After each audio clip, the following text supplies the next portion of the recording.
大家好，我是庞颖。我是一个辩手，但我也有一份全职的工作啊。我为什么去上班呢？因为奇葩说已经好几年没办了，马老师转行做喜剧去了啊。所以呢，人上班啊就很难兼顾工作和健康。我前一段时间去体检，查出来几个微不足道的小问题，但是我妈如临大敌，非要过来亲自照顾我的生活。我妈一来，我如临大敌。我妈做饭就是习惯会做很多，所以我总得吃剩的。我说妈，你不是说预制菜不健康吗？剩菜热一热不也是预制菜吗？有些朋友可能觉得我挺矫情的，吃点昨天的剩菜怎么了？问题是它不是昨天的剩菜，它是昨天就叫剩菜了。我妈呢就说外面的预制菜不好，因为你不知道它放了多久。我们家的知道。米粉肉是前年过年的，粽子是去年端午的。我妈劝我吃他们的理由跟相亲差不多，她虽然不怎么样，但知根知底啊。我妈呢就是希望我活得自律一点。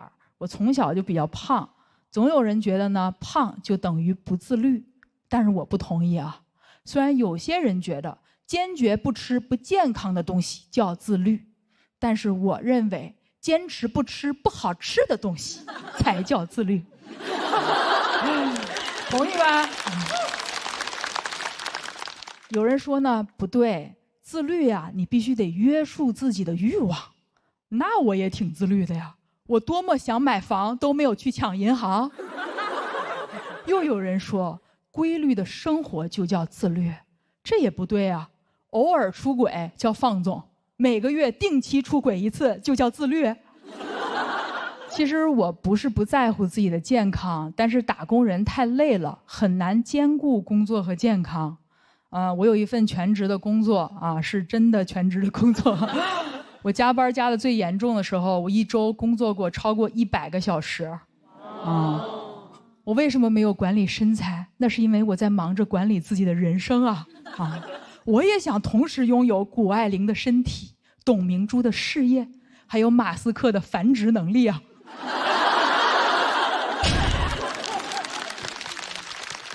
就工作久了呢，是不可能没病的。我觉得我的体检报告比我的工作报告更能体现我工作有多努力。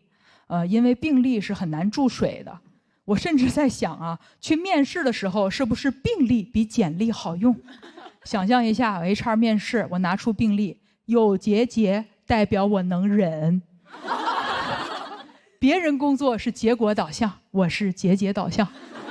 曾带领团队打破公司最高血糖记录，团队人均211血压。你来自985，我来自 ICU， 我用的还是年假，绝不占用公司公共资源。我最近体检最严重的一项是体检出一个巨大的甲状腺结节。我一听很吃惊啊，我明明是做乙方得的结节呀，它应该叫乙状腺结节。后来呢，我去医院看，医生说的都不一样，所以最后我跑了6家医院。我终于有了一种当甲方的感觉，到处收集方案，然后比稿。有些医生说疑似是癌，没有打动我。还有一些医生说让我手术处理一下，我觉得挑不出什么问题吧，但是没有新意。最终我终于找到了一个让自己满意的方案，他们说我根本没事儿。为什么会没事儿呢？我做甲方做得太爽了，我的乙状腺结节呀，自然就没了。刚开始那2个医生说是癌，我妈又如临大敌。说我之所以生病，是因为我吃外卖、熬夜、工作压力大，让我赶快辞职回老家。小时候让我努力，生病了怪我太努力。原来东亚小孩的亚是亚健康的亚。以为很严重的时候呢，我请了一个长假，后来发现是误诊，我也没有销假。毕竟请假挺难的，而且我也想明白了，我不是只有病了才配休息。有个网红曾经说过，到底是多么伟大的前程，才让我们错过了4季？我不想一个人站在秋天里，我不想一个人站在美丽的秋天里，漫天的落叶里，对自己说，我为什么要在最好的年纪，人就没了？好，我想了一下，今天就讲到这里，我得先去休息一下了。谢谢大家。谢谢庞颖。投票倒计时，3、2、1，请锁票。再次谢谢庞颖。这次是第2次站在脱口秀的舞台上，就给大家表演，觉得跟第1次的感觉有什么不一样吗？还是？我第1次上来的时候也是午夜，然后呢，这个看着观众的时候，就这个辩论腔就起来了啊，然后他们就说我特别辩论腔，不知道今天你们觉得有没有稍微好一点啊？我觉得庞颖，因为你辩论的时候是那种有理有据有节，然后讲得非常清楚，然后逻辑非常缜密的人。然后我听你讲脱口秀呢，我觉得你的这个基本盘还是比较一致的，就是讲得很慢很清晰，然后叙事很流畅，有理有据有节。因为我这个脱口秀开始说脱口秀大概就2、3个月啊，所以处于一个跨界选手。我现在也经常消化各个这个脱口秀专业演员对我的这个评价和建议。那你会觉得你要一直讲下去吗？就你对脱口秀的现在的感受是什么？我最开始之所以会说脱口秀，就是因为小鹿去新加坡线下巡演，然后后来也确实是因为这个体检的问题，我就请了一个长假，所以就借这个长假，然后来学习一下这些喜剧技巧。会不会持续说脱口秀呢？我觉得不一定是那种严格意义上的吧，但我可能把自己定义为一个表达者，所以学一些喜剧技巧，我觉得会就是让自己整体上希望可以以后更加做到收放自如。马老师，庞颖这个也是老朋友了，很熟悉了。以往是在奇葩说的舞台上，今天看到是什么感？会陌生吗？还是会有其他的感受？是一种熟悉的陌生感啊。对，那个，庞颖是个好辩手，但是我跟你讲，就是每个人他有他自己那个方向。你比如说，我觉得这个场里有很多选手是这辈子如果你不让他做脱口秀，他不知道自己要干嘛。然后你是那种这辈子如果不让你去辩论，你可能也不知道要干嘛。但是在有机会辩论之余，你会去尝试一下脱口秀，就像有很多这屋子里的选手，他们在脱口秀之余也会去尝试一下辩论，但是最终支撑你自己的是你真正喜爱的那个东西。所以我觉得你应该还是一个好的辩手。好，下次这个再有辩论的机会，我一定去。其实今天大家刚来前面几场的时候，就有好多脱口秀演员说他们去过奇葩说，但是都被淘汰了。我听着心里稍微平衡一点。现在就是看他们俩谁被淘汰了，就是。其实我觉得我可以理解，比如说你在自己的领域上很专业的时候，你想要挑战一个新的东西，然后那个东西你也想尝试，你也觉得你喜欢，然后它一定会有过程。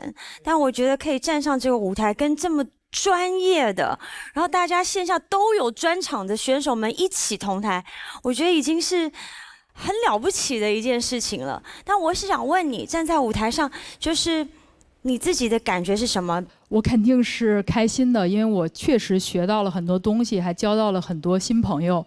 就是我这个表现无论怎么样啊，这上面是融合了全中国最优秀的编剧和全中国最优秀的脱口秀演员对我的帮助我也不知道具体谢谁，只能谢谢全中国了。不用说的这么过，是全中国最优秀的脱口秀演员和编剧中的一半。因为我其实到上个周末才去上了脱口秀的课，才去学了脱口秀的理论。我觉得有2个核心的差别进入舒适区了。你看，对，听老师讲解。在辩论里，我们很多时候讲的事情是社会的现象、社会的事，非常有代表性的事。在辩论在这个脱口秀，他们都是讲个人的经历。都是从个人出发。辩论里多数还是比较客观理性的观点，在脱口秀大家喜欢听到个性的观点，就不一定是最有逻辑的，但是就是故意很荒谬很好笑，不是大家都告诉我脱口秀不是为了说服人，而是为了逗笑人。谢谢庞老师，谢谢庞老师。我觉得就是您说的有一点很对，脱口秀就是大家每个人站出来讲讲自己的故事，讲讲自己对可能同一件事情的不同的看法，只要好笑，只要能逗笑今天的观众，对我们来说某种意义上也是寻求到了今天那部分的认同。就像庞颖所说的啊，每个人对自律的定义是不一样的，但是如果你每天都能坚持喝一瓶零糖、零脂肪、零能量的统一春福无糖茶，我相信啊，你就是妈妈心目中那个自律的孩子。我的脱口秀妈妈，这个小鹿有什么要说？我稍微补充一点，就是我觉得庞老师非常勇敢的一个人。我有时候经常在，比如说跟他讨论脱口秀的时候，都有点不好意思，就想我何德何能，我跟一个耶鲁的学霸教他怎么讲话，我觉得就是很荒谬。在奇葩说的成绩也比他好。对，我们就是在这个聊这个事情的当中，我就觉得其实庞老师他有他非常，就是他站在这个舞台上，是因为他有他非常独特的地方，就是他真实的在职场里面讲他职场的生活，并且把他非常细腻的观察带到这个台上，所以很开心他来到这个舞台上跟我们分享了他真实的职场经验。对。我就再说一句，我真的非常感谢小鹿，还有就是真的好多人，但是以小鹿为代表的，有的时候他告诉我某一句节奏不对，他真的是发语音过来告诉我那句怎么说啊。无论今天我的表现怎么样，我非常感谢你，小鹿。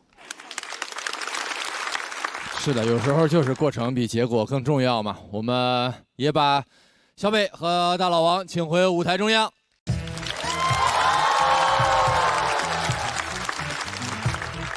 这场3人的对决，看看最终的结果如何。大老王呢，也就是遭遇到跟去年第2轮淘汰的时候一样的状况，但是他这次顶住了压力。他们比完，我觉得小北会赢。客观从现场效果来看，北的确实顶起来了。小北太牛了，夜场小王子，这个也是我看过他演的最好的一场。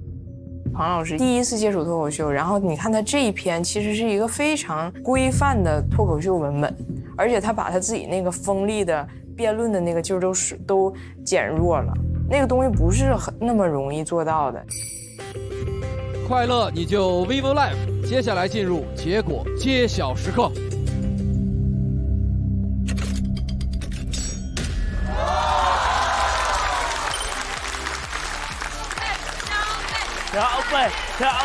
小北冠军，小北冠军，小北冠军，小北冠军，小北！恭喜小北194票成功晋级。和 vivo live 一起见证这场点亮喜剧深夜场的实力对决。小北开始释放一点点自己的愤怒了，自己非常真实的想法，然后开始一些猛烈的喜剧批判了，觉得非常好，特别希望小北继续这样火力全开。一个演员，尤其是个老演员，你不在舞台上变化，你一定被观众抛弃，这是很残酷的。但很庆幸的是，我看到他今天的变化。他终于不做那个快乐小狗了，到深夜场全都变疯狗。朋友们好，我是小北，然后我仅代表自己给我稿件中提到的所有老师诚挚的道一些歉，实在不好意思，很喜欢你们，原谅我哈。按照规则，大老王和庞颖要暂时前往待定区，走之前还有什么想和大家说的？我不知道，反正不知道能不能淘汰。然后，你许愿呐，你这不是，就是我觉得就是确实好像你认认真真的就是全力以赴的，就是不就是好好演什么之类的，就是确实是不会哭，然后。我很满意，我不是很在乎结果。现在我觉得刚刚演得很舒服，很开心，好就可以了。好，谢谢大家，谢谢大家，谢谢大老王。根据庞军式的计算，他这个分数没有问题啊，不要担心。那我发表一下获奖感言。就是我刚才想说的话也说了，如果我接下来在今后的1年之内，脱口秀可以变得更好，继续说，那我们就明年再见。如果有机会，就明年再见，也期待你带更多的新朋友来。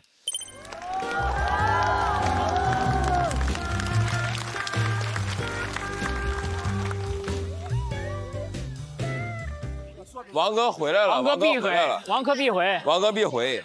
先看戴维和南瓜哈水其中一个。脱口秀的舞台总有神奇的事情发生，大老王又找回大老王的状态了，也很为他开心。的确啊，是我们能看到现在